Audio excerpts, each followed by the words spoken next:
Marnock ponders the meaningless of existence while running ice with a gang of people chasing him. He slips and falls to the ground, and one of the pursuers, an elderly man, takes his sword and points it at Marnock. The old guy orders his companion to look for Marnock, who has a relic in his possession. The old guy decapitates Marnock without hesitation, ripping his head from his body. As Marnock draws his final breath, a figure arrives, reattaching his severed head to its own neck. Marnock works for the Mother of Corruption, an entity to which he is assigned. In exchange, he receives a pittance of money with no real value. This all started when Marnock was in his late 20s and spent most of his time playing video games. He became so disconnected from reality that he lost himself in these virtual encounters. Even the name of the last game he purchased escapes him, yet his devotion to it endured. His heart beat with excitement every time he played the game. After completing all of the objectives, Marnock was lured strangely into the game world itself. He arose as a corrupt priest serving the dreadful Mother of Corruption. Marnock awoke within the game 5 years ago, armed only with an Order of Corruption robe in the Mother's hand. He was told that he and his fellow priests were genetically engineered humans who had been transformed by pharmacological treatments. As a result, Marnock's physical and mental characteristics differed from those of his former self. He was no longer terrified of blood, and he felt no dread even after dying. However, he lacked a sense of taste, making him unable to enjoy pork and winchi.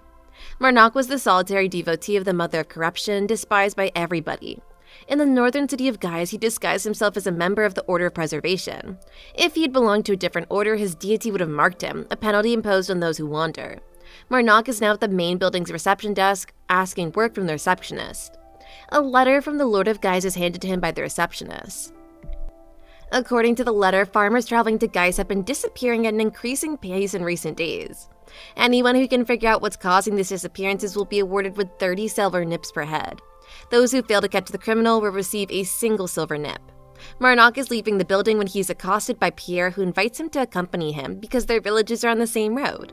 Considering the proposition, Marnock agrees. Marnock can earn divinity from the Mother of Corruption stars, with 10,000 divinity granting him 1 authority. In addition, having a relic grants him more authority. He would get 10,000 stars if he killed Pierre. Marnock and Pierre are ambushed by unknown intruders as they continue their trek, and Marnock is shot in the shoulder. Pierre cries out his name in horror as he drops to the ground. Marnock musters all of his strength before charging into the fight against the thief while brandishing his sword. As the battle begins, their swords come into contact with one another. During the course of the fight, Marnock inquires of the Mother of Corruption on his rank, and she tells him that he is a 2.5.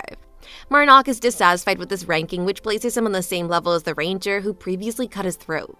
He believes that it is unfair to place a powerful warrior on the same level as a less powerful one. The robber is able to destroy Marnock's sword and mocks him by saying that he is ordinary and has nothing exceptional about him. He makes fun of Marnock by saying that this will be his last fight and that they will depart the area after the battle is over. Marnock grinned as he retrieved his blade from the frozen ground and sheathed it. He had been grinning the entire time. He makes a suggestion to the bandit that they should call off the fight because they are both laughing at this point.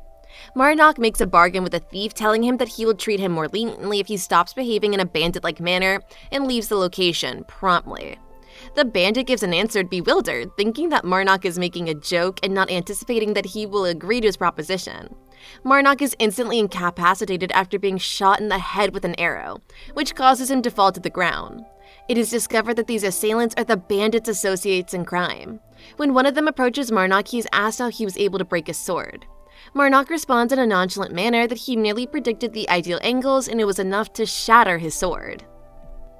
The members of the bandit group tell him that they have eliminated all of the inhabitants of the surrounding area. Marnock, despite having an arrow lodged in his head, manages to stand up to everyone's amazement. He laughs to himself when he realizes that they had never seen something like this before. Marnock raises his hands and makes a plea for help to the Mother of Corruption as he stands there. The robbers begin to feel uncomfortable and make an attempt to flee, but they realize that they are unable to escape because of an unseen barrier. Suddenly, a giant creature stomps through the barrier and comes to Marnock's help. It quickly wipes off all of the bandits and provides Marnock with assistance. After this skirmish, Marnock discovers that Pierre has injuries as well, and as a result, he transports Pierre to a rehabilitation facility in the area. Pierre is carefully brought inside by one of the employees there. As the girl and Marnock stroll down the street together, she turns to Marnock and inquires about potential overnight accommodations. Marnock is honest about the fact that he does not have a home of his own. It comes as quite a surprise to him that the girl gives him the chance to stay the night at her apartment. Marnock is taken aback by this sudden offer and blushes.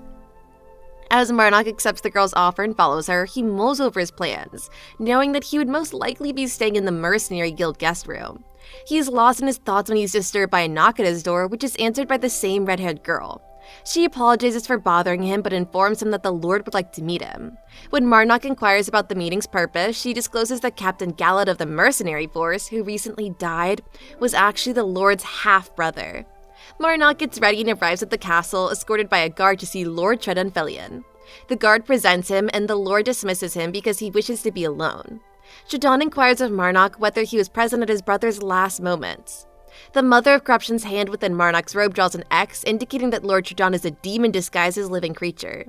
Demons, despite their strength, cannot act independently in the world. They are forced to make bargains with world entities in order to become a part of it. This is why demons are drawn to live creatures, but the gods loathe them, labeling them as bad and dispatching priests to hunt them down.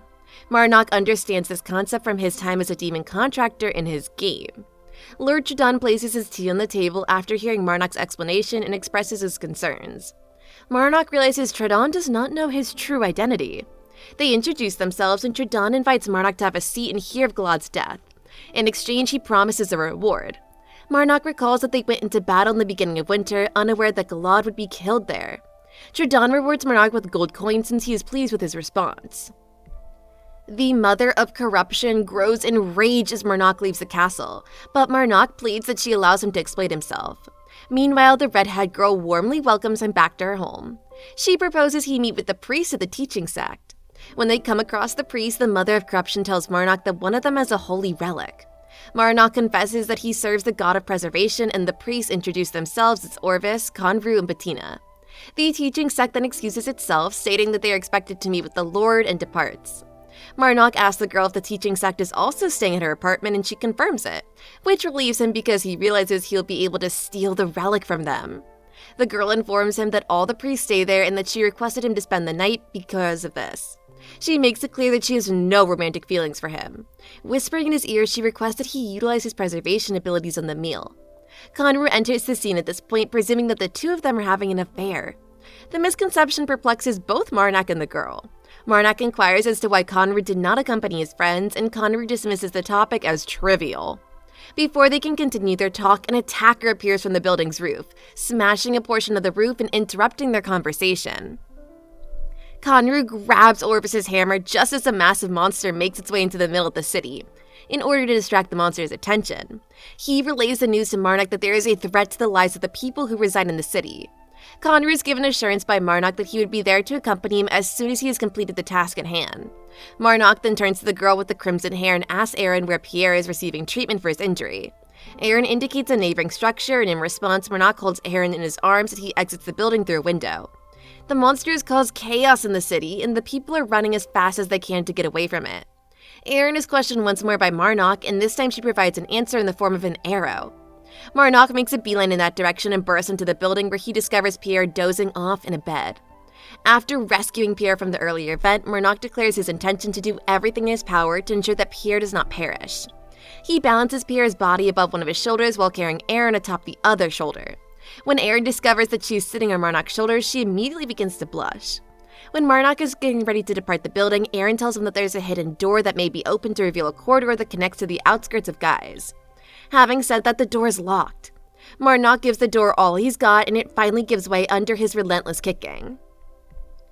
Aaron shows her appreciation by shedding a few tears while she does so. Both of them are instructed to sit down on the ground while Marnock gives Aaron the instruction to abandon Guise if she perceives any threat. Aaron stops him as he makes preparations to leave the building and asks him why he won't be joining them. Marnock tells Aaron that he must go immediately in order to preserve the city, and he does so while Aaron keeps calling out his name from behind. Marnock learns that Bettina has passed away when he arrives at the scene. This leaves just one method to slay the demon, Orvis's sword, which is still plucked in the demon's brain. The conflict between Conru and the demon is heating up to a fever pitch. Marnock gets up close and is able to effectively remove the sword from the demon's head. As soon as the demon becomes aware of Marnock's presence, it tries to drive him away. Marnock loses his balance and falls to the ground, but before he hits the dirt, he realizes he has earned 100 divinity. In addition to this, he comes upon the holy relic and he makes a request for authorization to the Mother of Corruption.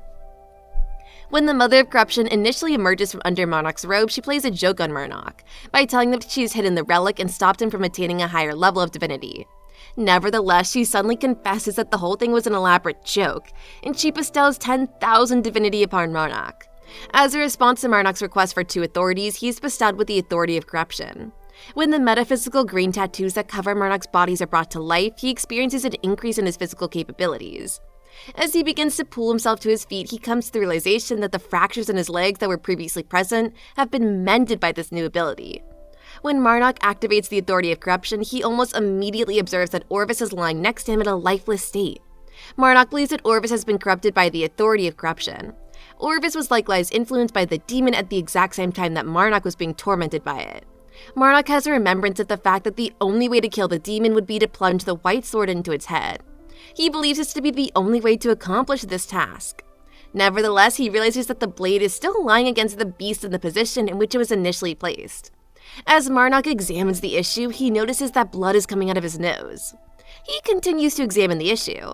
Because he is compelled to finish the task as quickly as humanly possible, the instantaneous activation of the authority is causing his body to deteriorate from the inside out.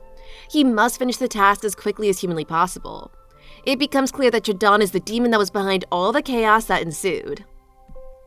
Monarch performs a soaring jump onto the demon in order to acquire the sword, which he subsequently drives into the head of the monster. Monarch receives an additional 1,000 divinity as a result of the transformation of the demon into his actual form. Trudon, which is accompanied by a brilliant light that fills the sky. Trudon sustains serious wounds, yet is able to regain consciousness despite his predicament. Because of the assistance he received from Monarch in restoring his natural form, he owes Monarch an enormous debt of gratitude. In his explanation, Monarch goes into detail about the demonic powers that attacked him, and how he was forced to flee. Trudon is able to pull himself out of the wreckage of the damaged building with the assistance of Monarch, while the two of them exchange friendly smiles. Thank you so much for watching. Please check out these other videos and make sure to subscribe and press that bell icon to know about our latest videos.